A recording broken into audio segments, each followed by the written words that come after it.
com a doutora Tânia Bachega, professora associada da Faculdade de Medicina da USP, médica pesquisadora, tendo realizado doutorado, pós-doutorado e livre docências em hiperplasia adrenal congênita, vice-presidente da Sociedade Brasileira de Triagem Neonatal e Erros Inatos do Metabolismo, e também uma grande ajuda à ABA. Foi você que nos incentivou a fundar a associação e sempre está nos guiando e orientando com muito profissionalismo e carinho. Nós só temos a agradecer. Tânia, se você quiser se apresentar antes de eu passar a agenda de hoje, fica à vontade. Eu acho muito importante essa iniciativa que vocês tiveram, da gente aproveitar esse tempo e estar ajudando os pacientes na informação.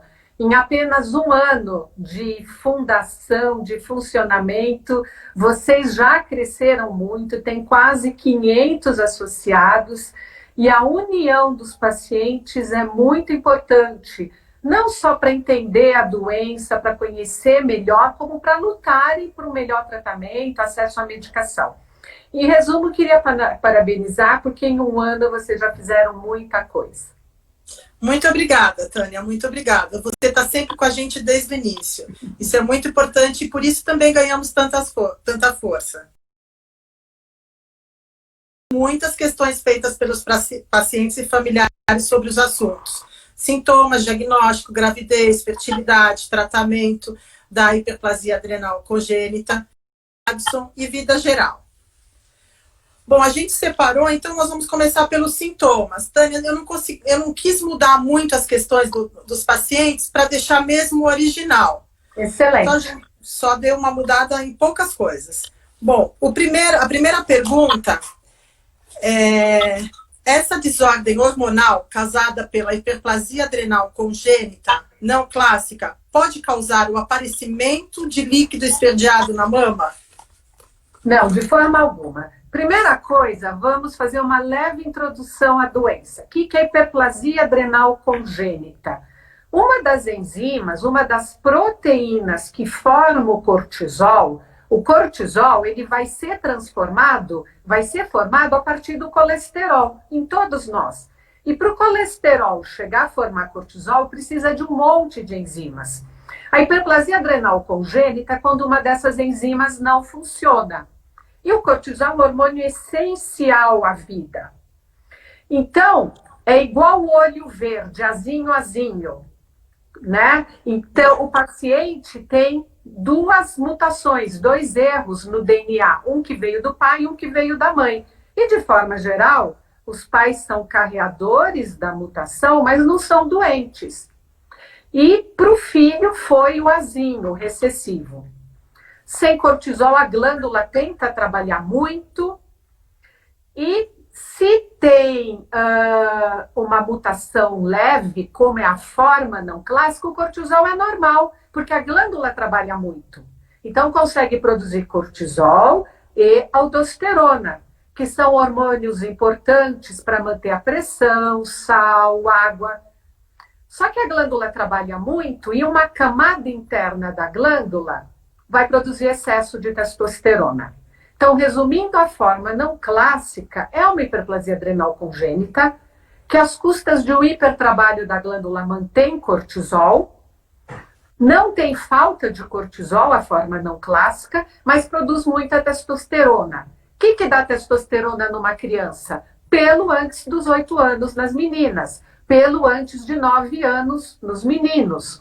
Na idade adulta, dá um quadro de síndrome de ovários policísticos. Vamos adiantar um pouquinho essa pergunta. No Facebook perguntam muito. Um médico fala que eu tenho ovário policístico, outro fala que eu tenho forma não clássica. Para dizer que tem ovário policístico, tem que ter afastado forma não clássica. Então, porque a forma não clássica dá um quadro idêntico ao do ovário policístico. E tem um tratamento muito fácil para a fertilidade. Então, resumindo, na infância dá pelo pubiano precoce, na vida adulta infertilidade nas mulheres. Homem na vida adulta praticamente não tem manifestação. Agora, voltando à pergunta.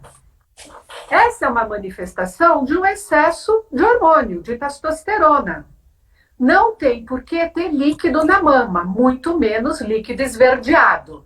Eu não sou ginecologista, mas um líquido esverdeado pode ser uma mastite, pode ser uma infecção.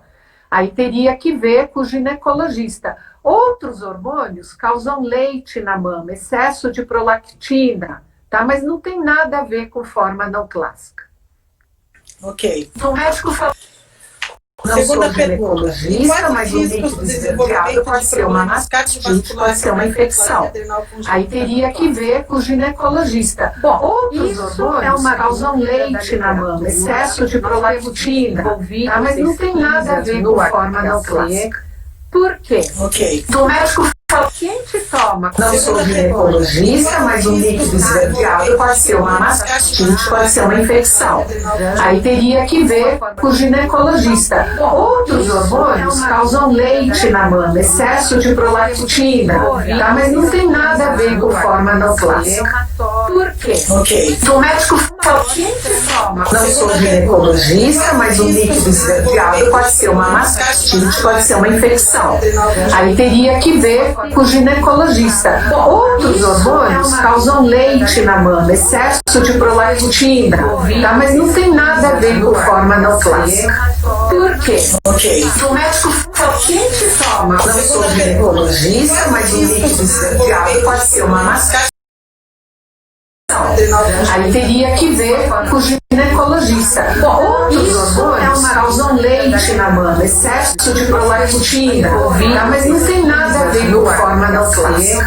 Por quê? Ok. O médico falou, quem te toma? Não sou ginecologista, mas um líquido esverdeado pode ser uma mastite. Nós não temos aí teria que ver com o ginecologista. Outros hormônios causam leite na mama, excesso de prolactina, mas não tem nada a ver. Fertilizantes simples, as formas mais severas, eles têm frequência maior de obesidade do que a população geral.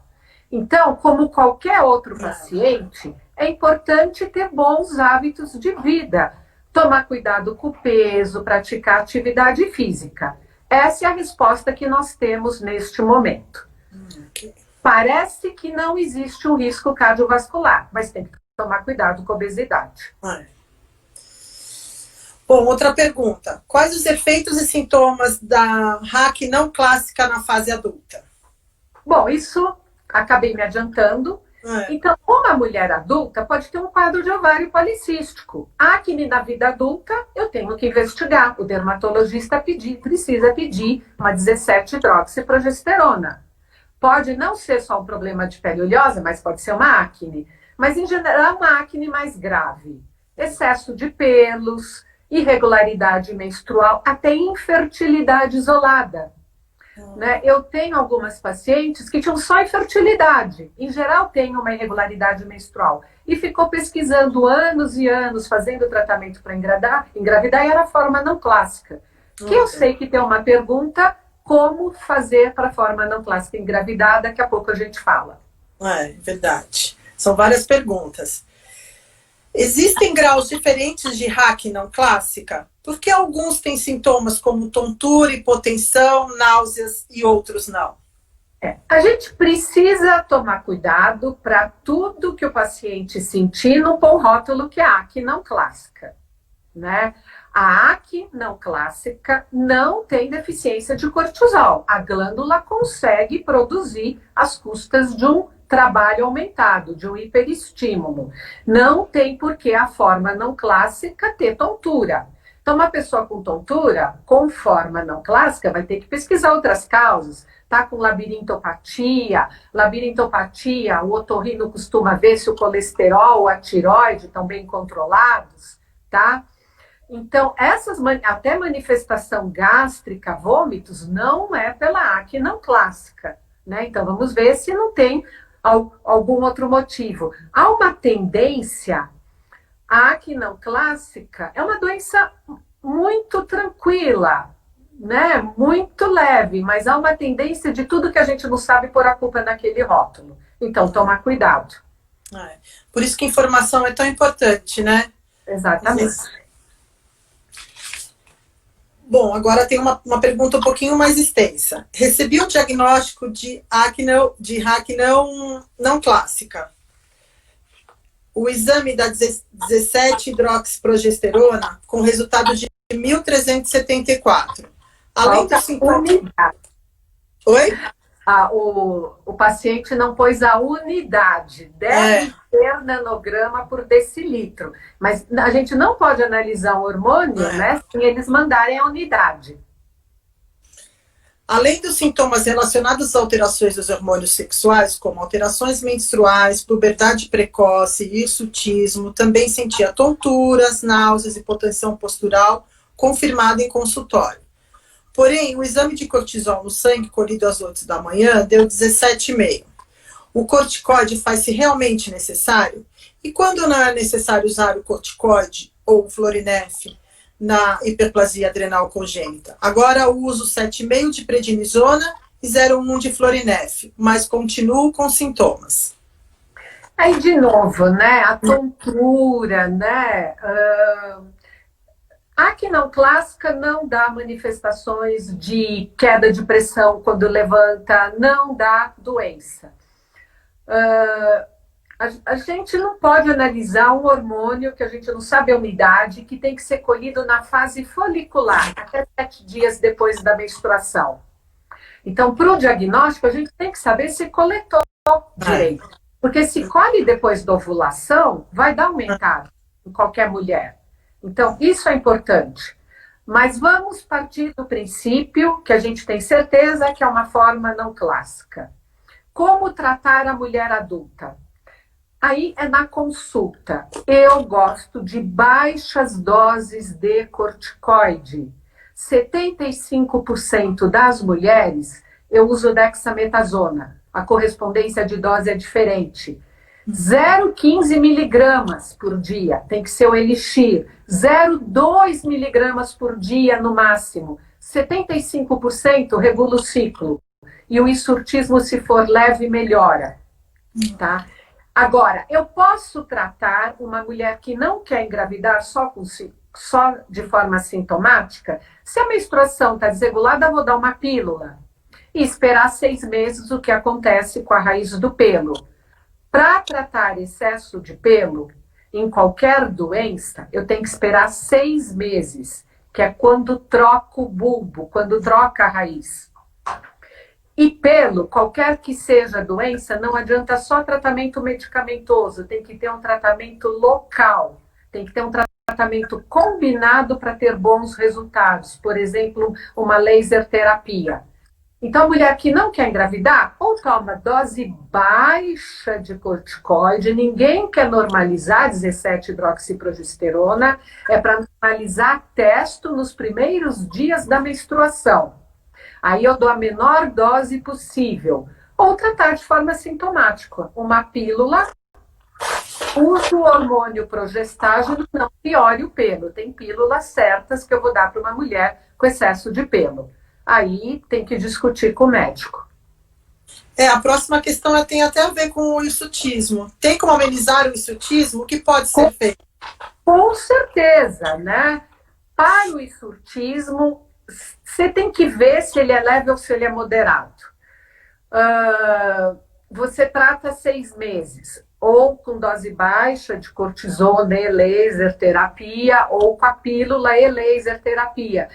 Depois de 6 meses, ele não melhorou nada, tem que ter calma, né? Para tratar direito, tem que ter calma. Você pode associar, por exemplo, ao Dactone e ir ajustando a dose de acordo com a paciente. Ao Dactone, espironolactona, é um diurético, por isso tem que ser medicado por médico, e que ele diminui a ação da testosterona. Então, uma medicação útil para tratar o pelo. Ok. Bom, outra questão. O ACTH é alto na acne? Tenho manchas escuras nas dobras do corpo. Tem a ver com o fato de eu ter a hiperplasia adrenal congênita? Quem tem forma perdedora de sal ou virilizante simples e não toma corticoide direito, vai subir o ACTH. O ACTH é da hipófise que percebe que está faltando cortisol, ele faz a adrenal trabalhar. O ACTH chega a 700, o normal dele é até 60, 70 picogramas por ml. Num paciente que não toma o remédio direito, que mais esquece do que toma, ele vai chegar a 700, 1000, às vezes até mais. E aí vai escurecer a pele, principalmente em dobras, cotovelos, mamilos, cicatrizes, e vai ter sardas na gengiva e na língua. Então, escurece sim a pele nas formas virilizantes e perdedoras de sal. Ok. A próxima questão também tem a ver, que se na RAC não clássica não somos perdedores de sal... Jamais não se dá Florinef, mineralocorticoide para a forma não clássica. A produção de cortisol, de aldosterona, estão adequadas às custas de um hipertrabalho da glândula. Mas a que não clássica não perde sal, tem sódio normal. Se o sódio cair, vai procurar outra coisa. Ou não tem a que não clássica, pode ser outra AQ. No caso, essa pergunta ela colocou, deu 134 no último exame, complicado também, né? E 134 também não está tão baixo. O mínimo do sódio, né, para os pacientes que não sabem, é 135. Aí, se é mulher, tem que avaliar a genitália, se não tem atipia genital, outros tipos. É muito difícil opinar nesse caso só sabendo o sódio, sem saber dado clínico. Existem formas raras de AQ que perdem sal. E que a 17-hidroxi aumenta um pouquinho, 10, 20 nanogramas por ml. Se fosse decilitro, seria 1000, 2000, mas é uma outra AQ para justificar um sódio baixo. Mas aí são raras na população brasileira e aí tem que ser avaliada por um especialista. Resumindo, a que não clássica não cai o sódio. Ok. Mas pode escurecer a pele, estão perguntando. Pode? Eu não costumo ver um ACTH tão alto em AQ não clássica a ponto de escurecer a pele. Não costumo ver isso. Nunca vi, para dizer a verdade. Então, pode ser que seja outra AQ, virilizante. Ok. A AQ não clássica pode ser a causa de pólipos endometriais? Jamais. É aquilo que a gente começou, né? Tem AQ não clássica, mas tem que ir no ginecologista, fazer os exames, tudo de acordo. E não é tudo que aparece, né, que é a AQ não clássica. A AQ não clássica vai dar irregularidade menstrual, excesso de pelo e pode dar infertilidade. Nem todo mundo tem fertilidade. A próxima questão está falando disso também. As meninas podem apresentar algum grau de virilização ou não há virilização na AQ não clássica? Isso é uma pergunta relativamente frequente. A forma clássica, virilizante ou perdedora de sal, se for 21-hidroxilase, tem atipia genital. Então, o clitóris vai crescer na vida pré-natal, vai ter uma fusão só posterior ou uma fusão completa dos grandes lábios, mas tem útero, tem vagina, tem trompa, tem ovário. É só uma malformação externa, que se operado por um cirurgião pediátrico experiente em atipia genital, vai corrigir totalmente o defeito. É só externo, é uma malformação, como existem outras malformações de outras doenças.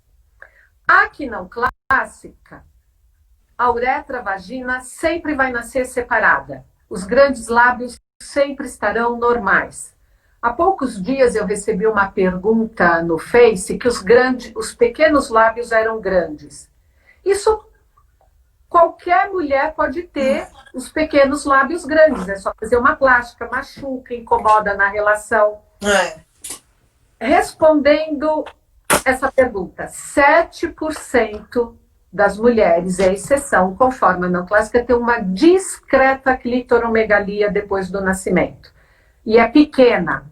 Se incomodar com a calça jeans, pode-se fazer uma plástica redutora com um urologista experiente para não tirar a sensibilidade. Ok. Bom, mais uma pergunta. A RAC não clássica pode ser diagnosticada ainda bebê se forem pedidos exames específicos? Ou só se torna evidente na infância ou na adolescência? A gente se preocupa, né, em diagnosticar no período neonatal, em fazer o teste do pezinho, uma doença grave.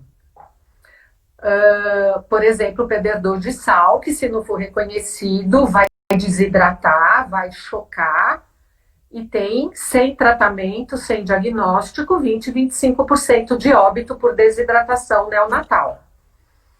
A acne não clássica, a gente ainda não sabe por quê. Tem mulher que vai ter só manifestação na idade adulta. Outras vão ter pelo pubiano com 5 anos. Mas não é algo que, se eu demorar para tratar, eu tenho uma repercussão grande. Então, o teste do pezinho não é feito para diagnosticar acne não clássica. O teste do pezinho é feito para a gente triar 3 milhões de bebês que nascem no Brasil para uma doença mais grave. Que, embora seja grave, o tratamento permite vida normal, se bem tratado, se bem diagnosticado. Então, eu não vejo por que pensar num bebê, porque se ele tiver acne não clássica, eu não vou tratar. Então, e aí eu vou ter que fazer cortrosina, injeta ampola de ACTH, dosa 17-hidroxi 1 hora depois, e sendo que ele não vai ter sintomas, vamos esperar aparecer o pelo pubiano.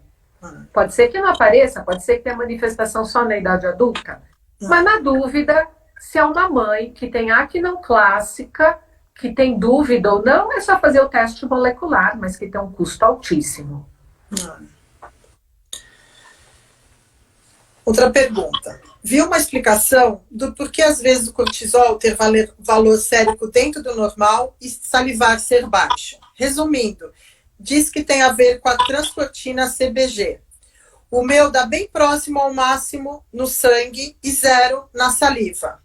Essa citação tem alguma coisa a ver?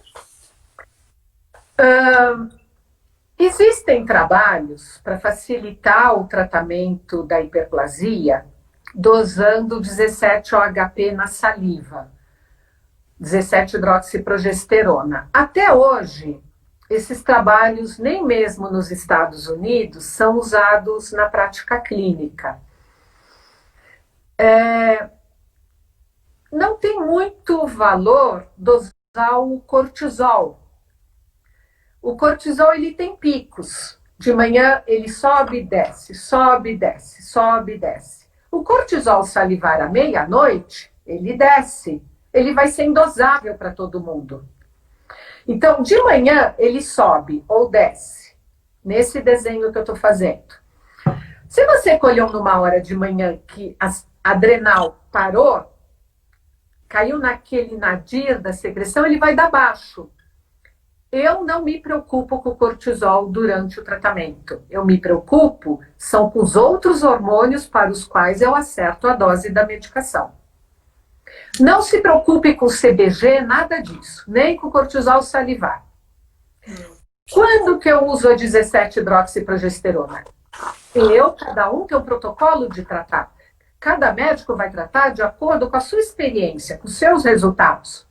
Eu normalizo testosterona para os primeiros dias da menstruação e a androstenediona.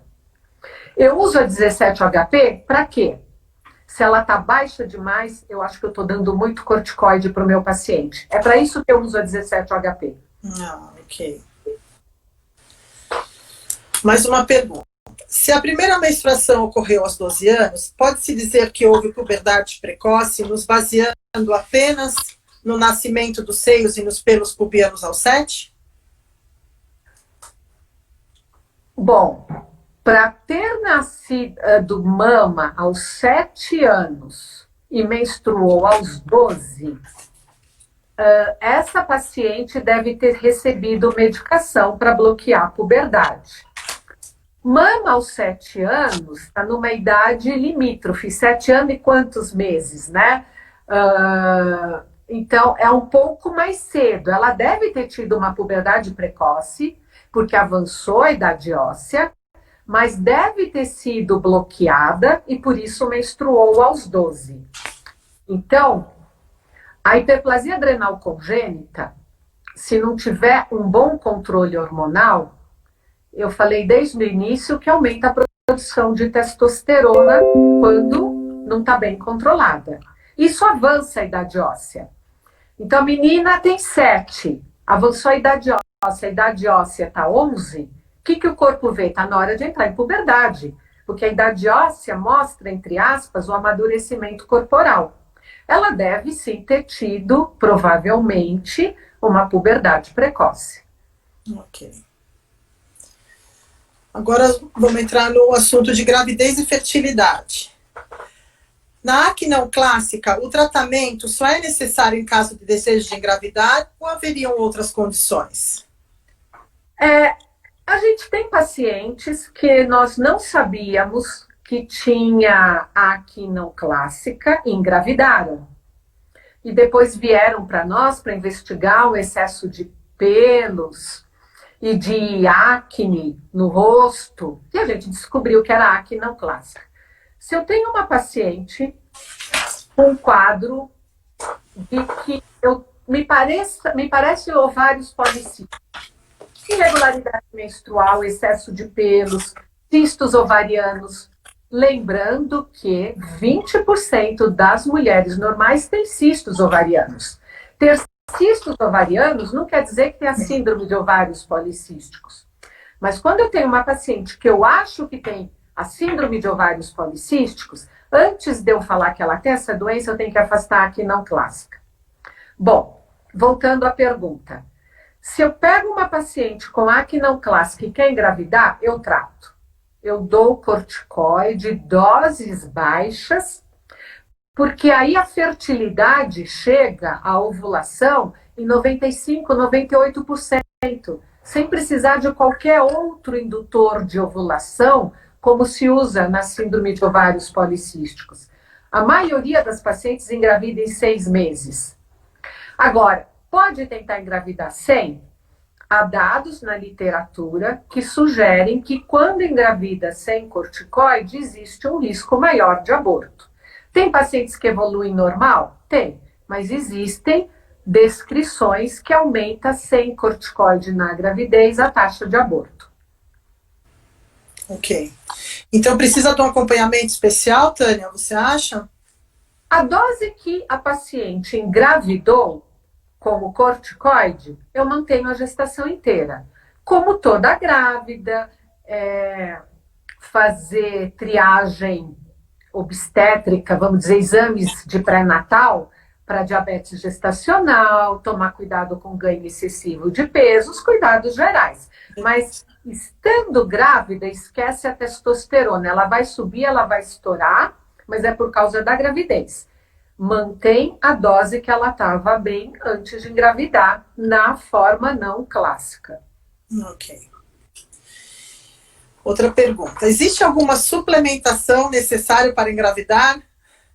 Bom, falei, né? Eu prefiro dar corticoide, prednisolona, doses baixas, enquanto existe, né, essa dúvida na literatura que sem corticoide aumenta muito o risco de aborto no primeiro trimestre. Então, é isso. Agora, suplementação de vitamina, ácido fólico, como qualquer gravidez normal. Existe. Ok. Então, a próxima pergunta também a gente pode pular, que teria que usar corticoide na gestação. Você já falou que é a mesma dose que estava usando antes, né? Então, a próxima pergunta é: e quais as chances de ter um filho com uma pessoa com acne, nascer com acne também? Bom, então vamos devagar. É uma doença genética, a acne não clássica como a clássica, né? Quando a paciente quer engravidar, a primeira coisa que eu faço é pedir um estudo genético. A paciente com forma não clássica, ela pode ter Mutação leve com leve. Veio leve da mãe, leve do pai. Se ela é leve com leve, no máximo ela vai ter um filho com forma não clássica, se o marido for portador, igual os pais dela são. Então, repetindo. Mulher ou homem que quer ter filho aqui não clássica. Mutação leve com leve, esquece. Se a paciente ou o paciente com forma não clássica, mutação leve com grave, aí vou estudar o cônjuge. Se o cônjuge for leve, se o cônjuge for normal com normal, não tem chance de ter filho afetado. A chance da paciente com mutação grave e leve ter um filho com forma clássica é se o cônjuge for portador. Grave com normal. Tá claro? Tá. O cônjuge tem que ser portador. Qual é a chance dela ou dele encontrar um cônjuge portador de uma mutação? 1 para 50. Se não tem condições de fazer o estudo genético, quais são os dados da literatura disso acontecer? Uma ou um paciente com forma não clássica ter um filho com forma clássica. 2,5% por gestação. É uma chance baixa. Eu tenho uma paciente que tinha condições, o cônjuge era portador de mutação de forma clássica, ela fez seleção de embrião. Agora, uma não clássica ter um filho não clássico, ao redor de 14%. Tudo vai depender do cônjuge. Se o cônjuge não for portador, não tem como.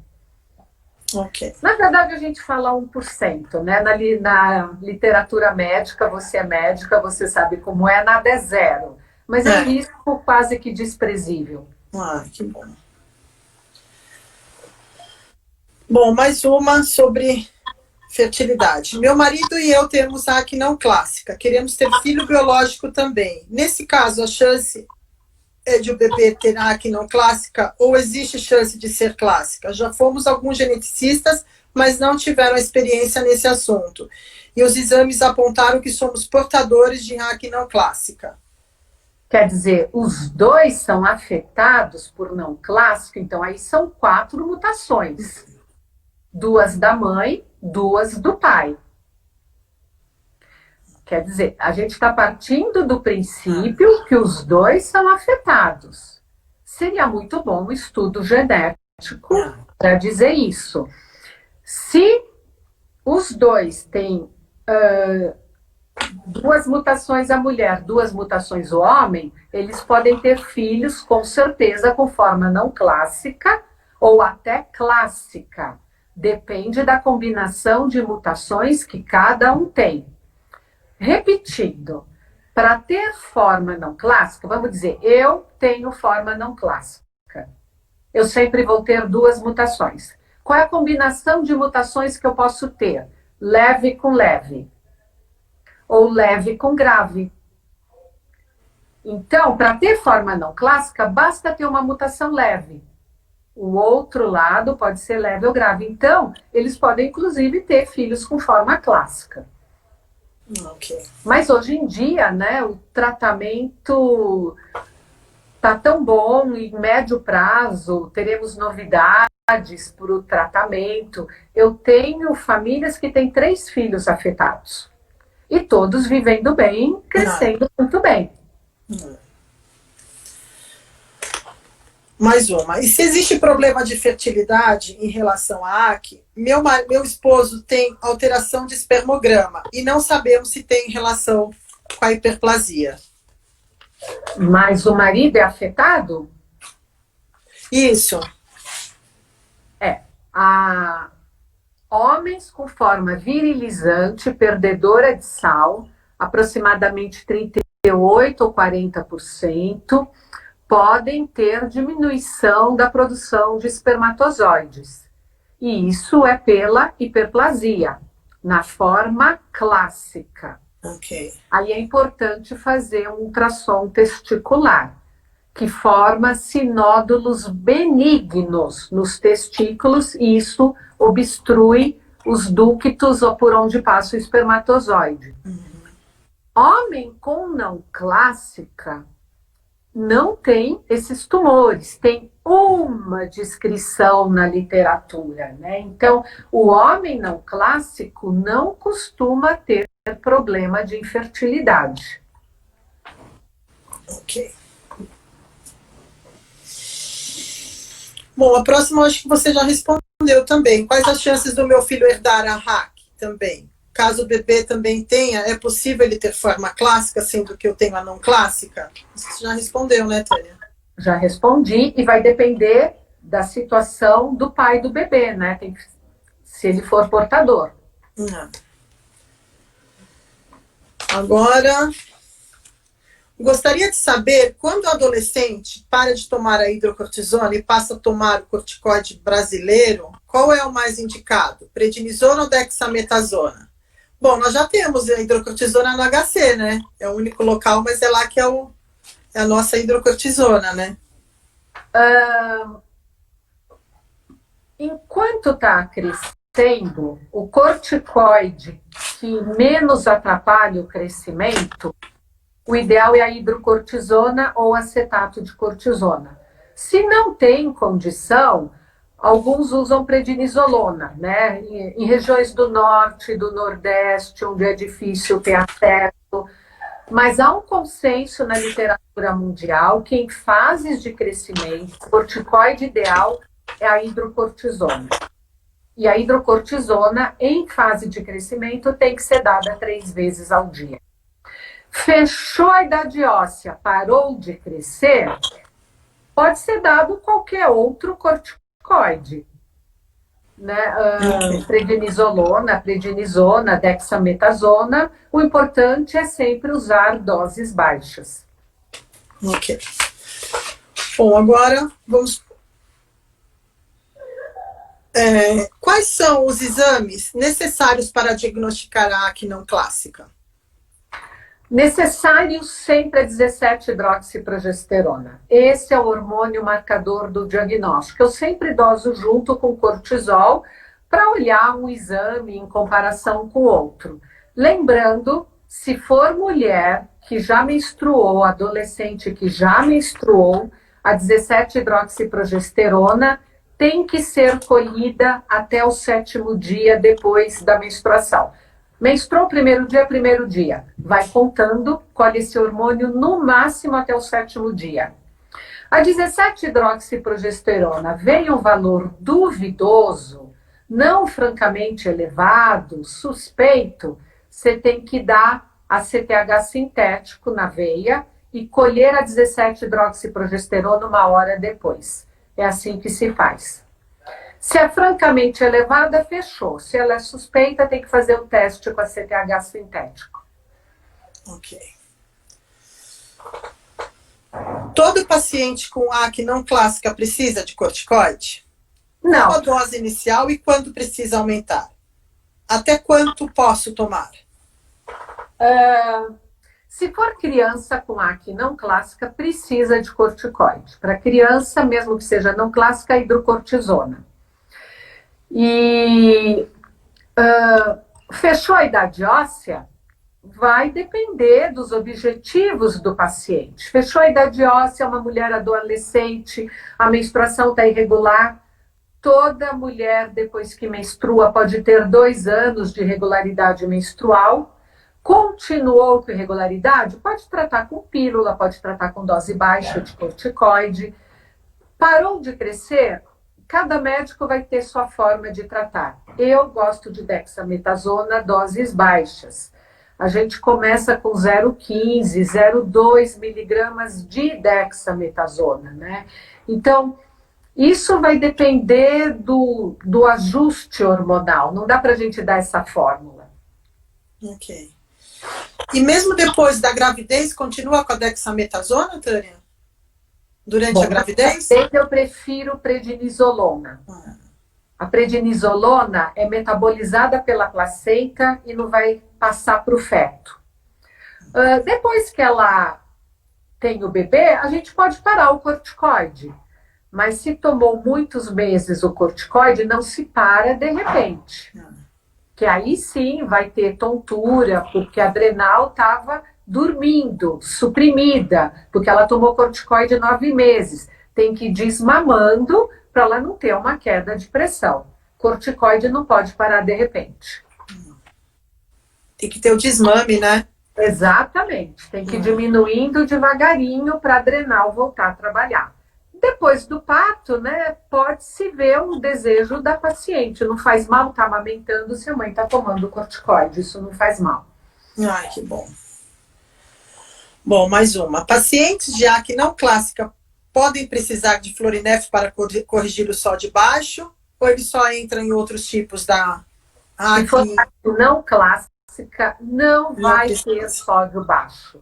Então, se tiver sódio baixo, é outro tipo de hiperplasia adrenal. Não é deficiência da 21. A deficiência da 21 hidroxilase, forma não clássica, não precisa de Florinef, não tem sódio baixo. Ok. Não fazer o tratamento com corticoide para abaixar a 17 alfa-hidroxiprogesterona pode levar a danos no futuro? Não, se for uma hiperplasia não clássica, pode ser tratada com pílula, né? Isso não vai causar danos. Nós estamos agora conduzindo uma pesquisa no Hospital das Clínicas. A Fernanda Cavalieri está fazendo seu doutorado, avaliando 2 tipos de tratamento na forma não clássica. Esse convencional, que a gente usa há 10 anos lá, mais de 10 anos, que é a dexametasona em doses baixas, comparando com pacientes que tomam pílula, que tratam os sintomas. E a Fernanda tem feito exames que avaliam o risco cardiovascular e as pacientes não estão diferindo. Lembrando que as pacientes ainda são adultas jovens, em média com 28, 30 anos. A princípio, essa resposta em poucos meses nós teremos, mas mesmo quem toma pílula que não abaixa os hormônios, neste momento, na acne não clássica, a gente não tem visto eventos adversos relacionados à escolha da terapia. Agora mais uma. Qual a influência da hidrocortisona no crescimento? É essencial, porque se o paciente tem a forma virilizante, perdedora de sal ou não clássica, e não toma direito à medicação, a testosterona vai subir. Porque a glândula tenta trabalhar, ela trabalha, entre aspas, errado, vai produzir muita testosterona. Isso avança, a idade óssea vai ficar mais baixa. Vamos falar situações extremas. Uma forma virilizante simples, que não teve acesso ao tratamento, pacientes que a gente recebeu de regiões do norte e nordeste, ficaram com 1,35 m, 1,45 m. Então, a perda de altura nas formas clássicas sem tratamento é muito importante. E isso dificulta até o dia a dia, exercer tarefas como dirigir um carro. Tratados chegam na altura normal. A acne não clássica perde de 5 a 6 centímetros se começou na infância. Ok. Agora são perguntas relacionadas à acne e o Addison. É possível ter hiperplasia adrenal congênita e Addison? Em caso afirmativo, o que isso mudaria nos sintomas e no tratamento? Então, vamos lá. Addison é um nome dado a um grupo de doenças na qual a adrenal não consegue produzir cortisol e aldosterona, que são hormônios essenciais à vida. A forma não clássica jamais vai ter Addison. Não é que aí a pessoa tem 2 doenças. A forma perdedora de sal, entre aspas, é um tipo de insuficiência adrenocortical. A glândula está lá normal, mas por um defeito genético, ela não produz cortisol e nem aldosterona. Então, é um tipo de Addison, é uma doença só. Não é que a pessoa tem 2 doenças. Ah. Mais uma. Uma mãe ou pai com AC não clássica pode ter um filho com doença de Addison e não a hiperplasia? Uma mãe ou pai? Mãe ou pai com AC não clássica pode ter um filho com doença de Addison ou AC não clássica? Acho que essa você também não respondeu, né? Aí se os dois forem portadores das mutações, entre aspas, graves, eles podem ter uma chance aí de 25% por gestação de ter um filho perdedor de sal. E a forma perdedora de sal é uma forma de insuficiência adrenocortical. Ok. Mas agora... aí vai ter, desculpe, Adriana, ou que é a forma perdedora de sal, ou é que é não clássica. Né? Não tem como perder sal e ser não clássica. Vai depender da combinação de mutações dos pais e para predizer isso, só fazendo estudo genético dos dois. Ok. Agora o assunto de vida geral. Adultos com AC podem beber bebidas alcoólicas?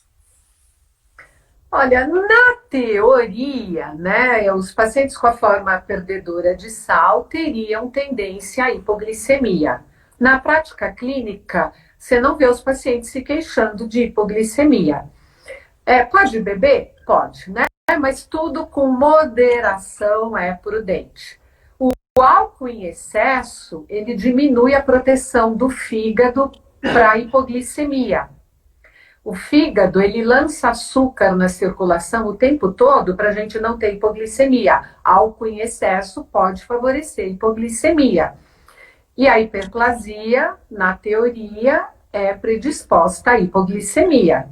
Você não vê os pacientes bem tratados ter hipoglicemia. Tudo com moderação é o ideal. E o álcool desidrata também, né, Tânia? Perfeito, ele também tem um efeito diurético. Posso fazer piercings e tatuagens?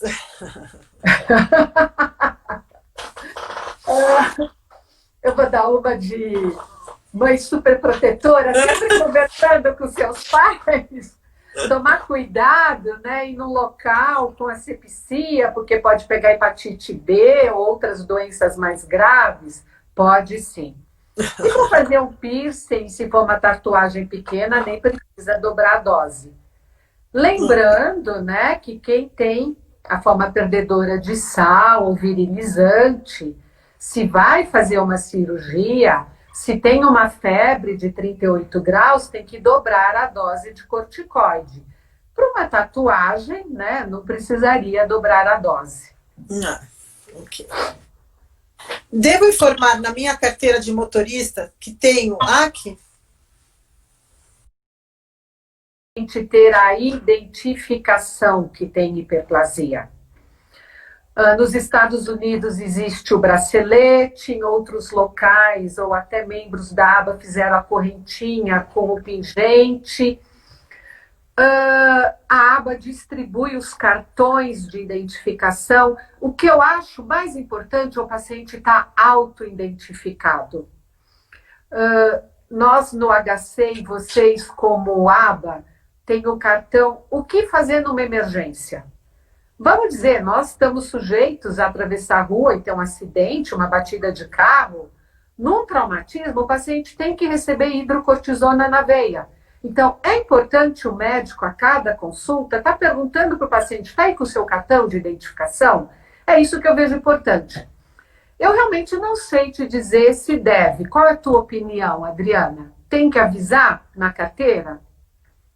Olha, eu fico um pouco preocupada também no caso de um mal súbito, né? Dirigindo, alguma coisa assim. Mas eu acho que se tem o cartão com você, uma identificação, eu acho que é muito mais seguro ter uma identificação com a gente, né? Independente de onde a gente estiver dirigindo ou não, tendo aquela identificação, a gente já vai estar mais protegida, né? No caso de acontecer alguma coisa. Na eventualidade de um acidente, será que vão ler na carteira de motorista? Todo mundo olha os documentos e na hora que pega o cartão da aba, o cartão de identificação, é muito mais fácil. do que alguém ficar lendo, né, na cadeira de motorista doenças coexistentes. Bom, outra pergunta que me fizeram agora à tarde também foi sobre o teste da bochechinha. Queriam saber se serve para... eu acho que é o teste genético, né?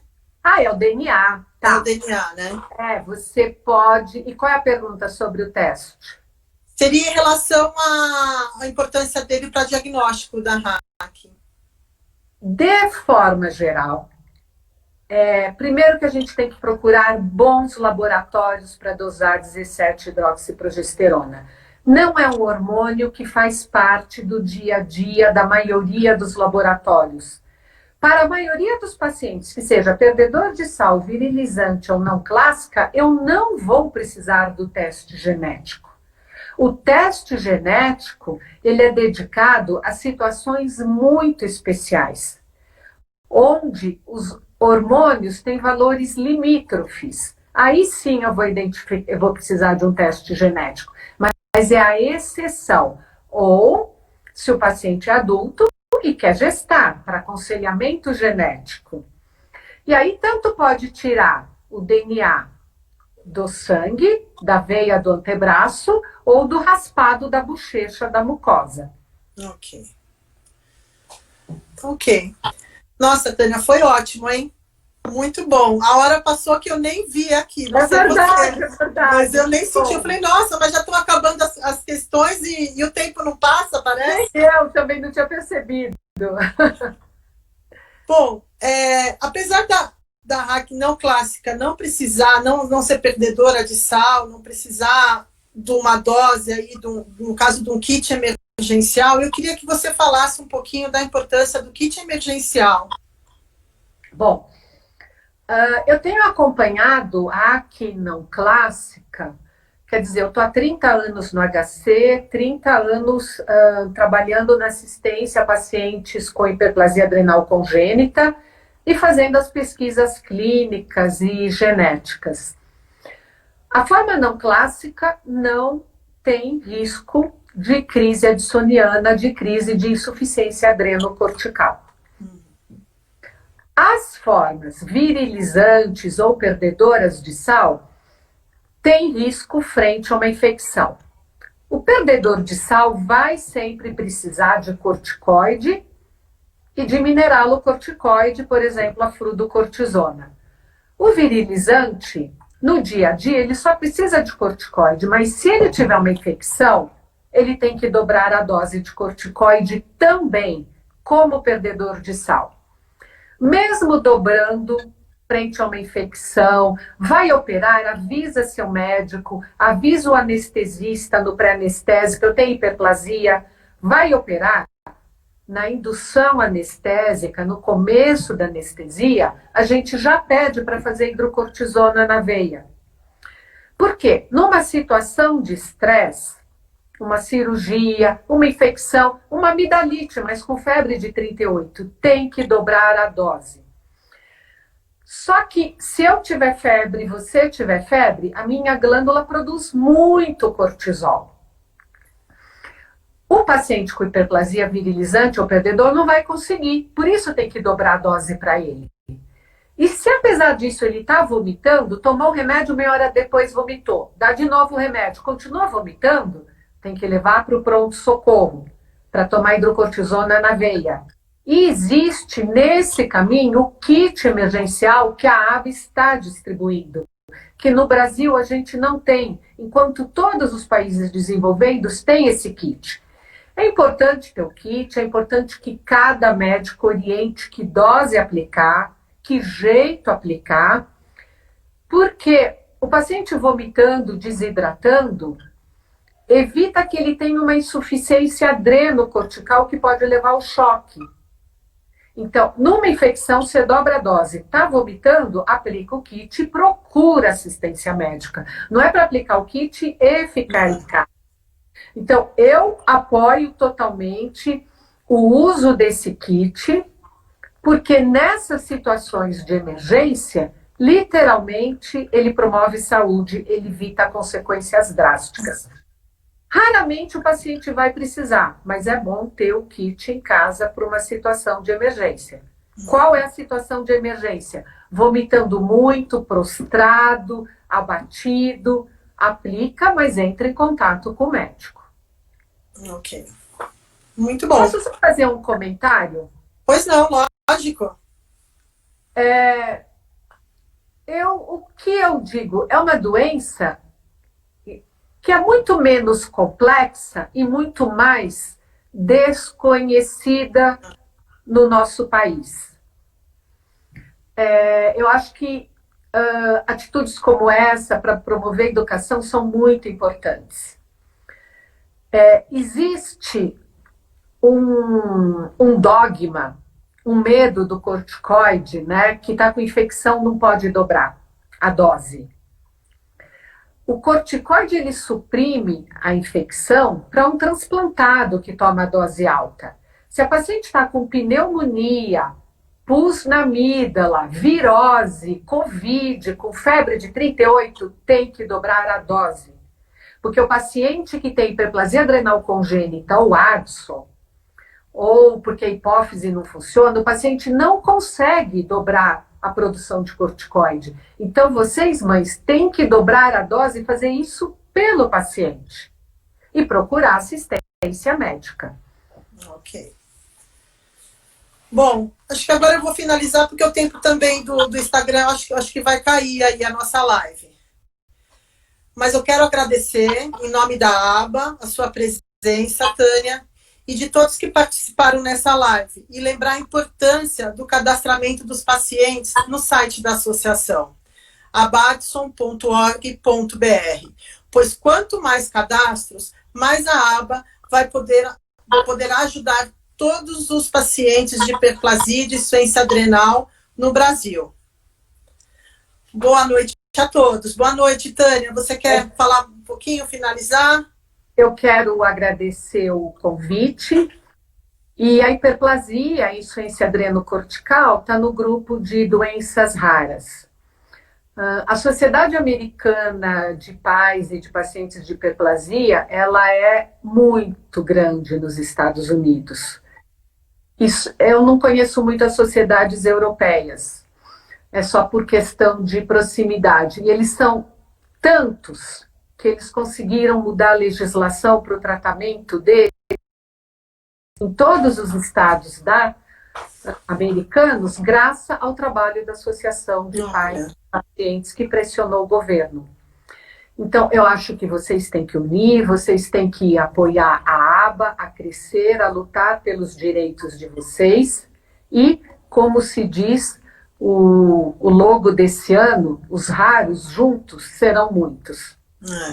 Eu agradeço muito o convite e muito sucesso para a associação. Obrigada, Tânia. Obrigada por estar com a gente sempre e nos orientar tanto, viu? Foi ótima live. Adorei